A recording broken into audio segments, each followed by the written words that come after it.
یہ آپ سورہ جمعہ میں سنیں گے، اہل بیت اطہار کے زمانے سے یہ آیت چلتی آ رہی، آپ سنتے ہیں یا ایھا الذین آمنوا اذا نودی للصلاۃ من یوم الجمعۃ فاسعوا الی ذکر اللہ وذروا البیع ذلکم خیر لکم ان کنتم تعلمون فَإِذَا قُضِيَتِ الصَّلَاةُ فَانتَشِرُوا فِي الْأَرْضِ وَابْتَغُوا مِنْ فَضْلِ اللَّهِ، جب نماز پڑھ لی جائے، ادا ہو جائے تو زمین میں پھیل جاؤ اور خدا کا فضل تلاش کرو، وَاذْكُرُوا اللَّهَ كَثِيرًا لَعَلَّكُمْ تُفْلِحُونَ، اور اللہ کو وہاں بھی، اپنی دنیا میں بھی، دفتروں میں بھی، کاروباروں میں، نوکریوں میں، اللہ کو کثرت سے یاد کرو تاکہ تم کامیابی پاؤ۔ ان کا ترجمہ کتنا واضح ہے۔ ایک مسخرہ آتا ہے منبر پر، مجھے معاف کیجیے گا اگر میں سخت لفظ بول رہا ہوں، مکتب امام حسین پر، مکتب اہل بیت پہ کوئی کمپرومائز نہیں ہے کہ جو اس سے کھیلے اور دشمنوں کے ہاتھ میں دے کہ وہ یہ کلپس دکھا کر اور مذاق بنائیں اور بہتان تراشی کرے شیعہ قوم پر اور ان پر کفر و شرک کے الزام لگائے جائیں، جبکہ مجرم یہ مسخرے ہیں، یہ دین فروش لوگ ہیں، اور وہ مجرم ہے کہ جو ان کو بلا کر سٹیج دیتے اور قیامت کے دن پکڑے جائیں گے۔ ثواب تو بہت دور کی بات ہے، مجرموں کے طور پر پکڑے جائیں گے جنہوں نے مکتب اہل بیت میں انحرافات پھیلانے میں جنہوں نے اپنا کردار ادا کیا۔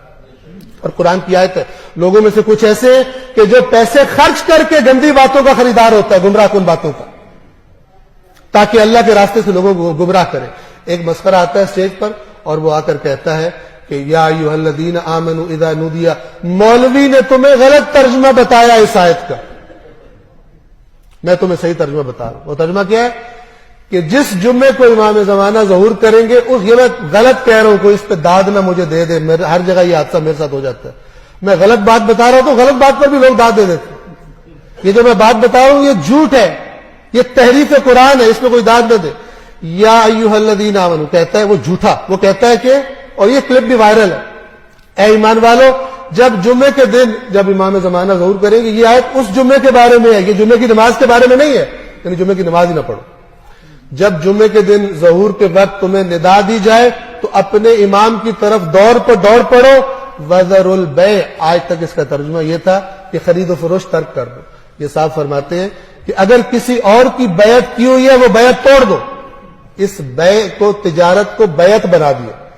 تم نے کسی کی بھی بیعت کی ہوئی ہے، کوئی حلف اٹھایا ہوا، اس کو توڑ دو، امام زمانہ کی بیعت کرو،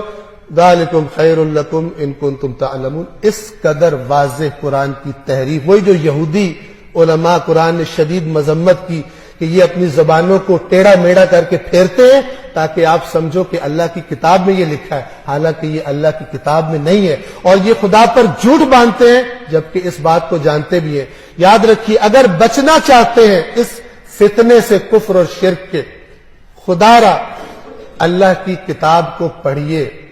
خدا را اللہ کی کتاب کو پڑھیے، خدا را اللہ کی کتاب کو پڑھیے۔ میں جا کے پوچھا کرتا ہوں، جہاں بھی جاؤں سوال کیا کرتا ہوں، باتیں اور بھی تھی لیکن میں ابھی کر نہیں پاؤں گا، معذرت چاہتا ہوں، ایک آدھا منٹ اوپر ہو جائے گا۔ یاد رکھیے، یہ آپ سب سے سوال ہے، یہ آپ سب سے سوال ہے، میں اپنے گریبان میں، آپ اپنے گریبانوں میں جھانکیے۔ میں کہا کرتا ہوں، ایک مثال دیا کرتا ہوں، اگر کوئی آپ کا نان مسلم، غیر مسلم دوست بنے اور کہے میں اسلام سے دلچسپی پیدا ہو گئی ہے میرے دل میں اور میں اسلام کو پڑھنا چاہتا ہوں، مجھے کوئی کتاب دو اسلام کو سمجھنے کے لیے، لیکن کتاب ایسی ہو کہ جس کو ہر فرقہ مانتا ہو، کیونکہ مجھے پتہ چلا ہے کہ تم لوگ مسلمان فرقوں میں بیٹھے ہو، کتاب ایسی دو کہ جس کو ہر فرقہ مانتا ہو۔ آپ کون سی کتاب دیں گے؟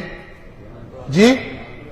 قرآن دیں گے نا، اور کوئی کتاب نہیں ہے۔ اب توجہ سے سنیے، یہ دوسرا سوال، اگر وہ آپ سے پلٹ کر یہ سوال کرے کہ اسلام کو سمجھنے کے لیے جو کتاب تم نے مجھے دی ہے،